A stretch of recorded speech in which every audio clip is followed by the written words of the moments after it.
Yes. So, PIH, as you know, as we already discussed, is such a common cause of pigmentation of skin in skin of color. So there are a number of treatments that are just a bad idea for that skin type. And basically treatments that go into the epidermis, which is our more superficial skin layer, because the epidermis is where we house those pigment producing melanocytes. So aggressive chemical peels, doing laser treatments that only get to the epidermis. And those are treatments like intense pulse laser, IPL, Fraxel, CO2 laser resurfacing. These are safe and great options for lighter skin tones, so skin type 1 through 3. But a skin type past that, it can really increases the chances of PIH. And then the other one is, and this is very simple, if you have dry skin or you're acne prone and you're using products that really dry your skin out even more, that increases your PIH a lot. And that's probably one of the most common things I see among younger women, especially if they're going through hormonal acne. They're using really drying products, which is increasing their PIH. Gotcha. I mean, I remember when I was a kid, everybody reached for like the Noxzema and then, Yes, me everything that would too. dry it out. But, that's not the case anymore. You know, there's a new laser specifically since we're talking about acne, AviClear. Have you heard Yes. about this? Is that safe for all skin types and tones?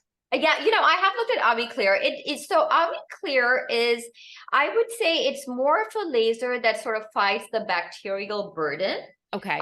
versus helping break pigmentation and rejuvenate more skin, because most of the times PIH is also is accompanied with scars.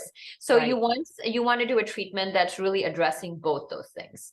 Gotcha. Okay. So now moving on to melasma. And one of the things that I'd love for you to help us decipher is I feel like melasma can be tricky because you don't know if it's melasma or if it's just, your run of the mill discoloration, correct? Yes, exactly. No, melasma can be tricky, and there are people who have melasma who don't know they do, and vice versa. But most of the times, you have melasma based on your history. Hmm. So the typical way that melasma sort of shows up is somebody will say, well, I had really clear skin, and then all of a sudden I went on a beach trip or I went skiing and I had this sunburn, which gave me these sort of patches of dark spot, of dark skin. And usually melasma is found on the nose, the cheeks, forehead, and upper lip. Okay. And then many times women will tell you that they have a family history of this. Most of the women I meet actually have not had melasma during their pregnancy. So it has happened outside of that. And versus our regular run-of-the-mill pigmentation caused usually by sun exposure is very gradual, and it's usually localized in a few areas. Got it. So if you see these patches sort of in a more sudden way, there's a good chance it's melasma, and therefore it needs to be treated differently. Exactly. So what are some of the ways that you feel like, and especially highlighting BIPOC women that you feel like are safe treatments for melasma? So for melasma, the what triggers melasma or worsens it is light. So any laser that is light based, and that's where women get very confused, because I always use PicoSure Pro to treat melasma, and Right. they always ask, well, that's a laser. Right. And but it is a laser. So laser is a broad category of devices, and all these devices deliver energy. But the speed at which they deliver energy and the wavelength is what modulates the depth of penetration of the laser and the heat it delivers. So PicoSure laser does not deliver heat, it just delivers energy, Okay. vibrational energy. So it breaks melasma pigment, so it shatters it. So I would say if you live in an area where there's a PicoSure laser, do talk to that provider and ask them how many women of color they have treated, because there is also a difference in the protocols needed, and how are they combining that along with skincare. And that actually is another thing that many women of color with melasma, so many of them will immediately jump to hydroquinone as a treatment. Right. However, hydroquinone in many cases can really exacerbate the skin, and now they have melasma with PIH on top of it. Right. So, and that's really what my skincare line has really been focused on: building and fortifying your skin barrier, letting your skin rejuvenate from the inside with an intact skin barrier, because that's really what is going to help your melasma treatment. Okay, so we are kind of now moving and cooking through this, but we're, again, for anybody who might be just tuning in, we're talking about four of the most common skincare concerns for women of color. We've talked about PIH, we've talked about melasma. What's number 3? So number 3 is actually scarring. And the scarring could happen, most of the time it's because of acne.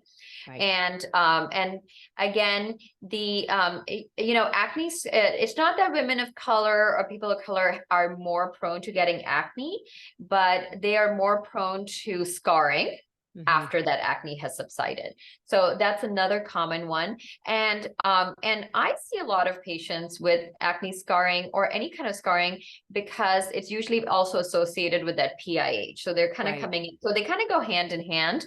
But with acne scarring, it's again, there are many treatments out there. And I would say microneedling is an extremely safe treatment for all skin tones.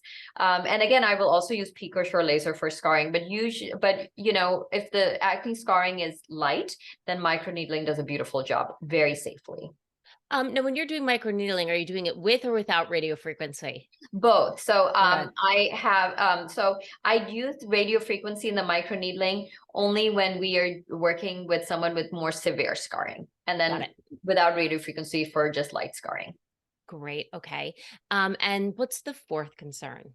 Yes. And so the 4th concern that people of all color have is aging of the skin, fine lines, skin sagging, and but